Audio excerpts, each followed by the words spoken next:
এই মসজিদের পাশে দিয়া যাইতেছে, যায় দেখে যে অনেকগুলা মানুষ মসজিদের মধ্যে বসা আছে। দেখেন না, একজন বসে একজন বয়ান করে আর সব মানুষ মাথা নিচু দিয়া শুনতেছে, ঘুমাইতেছে।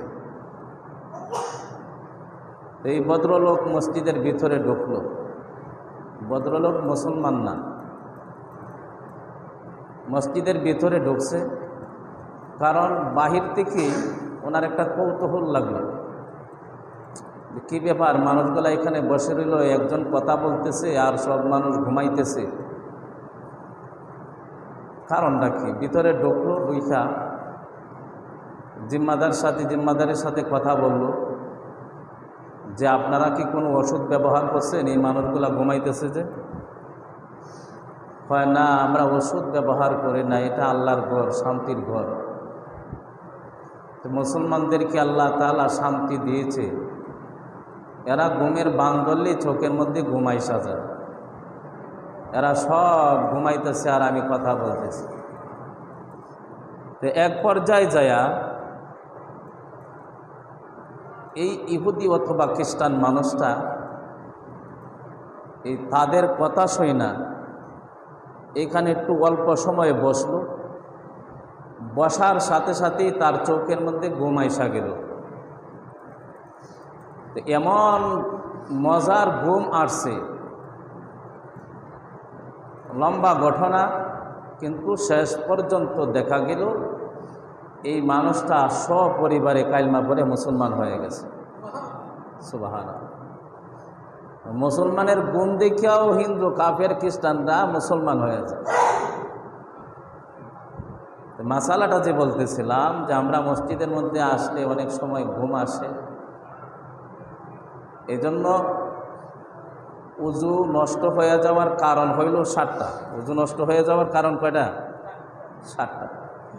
তো এই 7টার মধ্যে একটা হইল চিত বা কাত হয়ে হেলান দিয়ে ঘুম যাওয়া। চিত বা কাত হয়ে হেলান দিয়ে ঘুম যাওয়া। যেমন আমি এখানে বসে রইলি, এখানে হেলান দিয়া বসছি, ঘুমাইসে বসে, উজু ভেঙে গেছে। যদি কায়তুয়া শুয়ে থাকি, ঘুম আইসা গেছে, একটু তন্দ্রা আইসা গেল, আমার উজু ভেঙে গেছে। আর মসজিদে বসার সময় বসা অবস্থায় যদি আমার হাত যদি শরীরের মধ্যে না থাকে, পাকার মধ্যে যদি থাকে, মসজিদের টাইসের মধ্যে, শরীর ছাড়া যে কোনো জায়গায় দইরা যদি আমার শরীরের মধ্যে তন্দ্রা আইসা যায়, তাহলে আমার উজু ভেঙে যায়। মশালাটা বুঝছেন? যদি হাঁটুর মধ্যে হাত রাইখা যদি আমি ঘুমাই, তাহলে উজু ভাঙবে না। শরীরের যে কোনো জায়গায় হাত রাইখা যদি আমি ঘুমাই, তাহলে আমার উজু ভাঙবে না।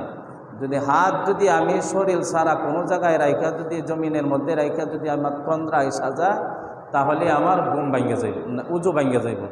কি ভাঙে যাইব? উজু ভাঙে যাইব। এই জন্য আমরা যখন মসজিদে যতক্ষণ থাকবো ততক্ষণ যদিও চৌকের মধ্যে ঘুম আইসা যায়, তাহলে নিজের শরীরের মধ্যে হাত রাইখা চোখ বন্ধ করে রাখব। আর ঘুম আসবে কেন? যতক্ষণ পর্যন্ত আলোচনা চলবে ততক্ষণ পর্যন্ত আমরা খুব ধ্যান খেয়াল সহকারে আলোচনাগুলো আমরা শোনার চেষ্টা করব।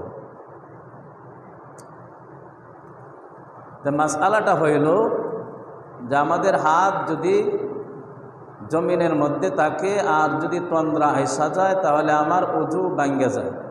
তো উজু ভেঙে গেলে নামাজ হবে না, এইদিকে আমাদের খেয়াল রাখতে হবে। তো বলতেছিলাম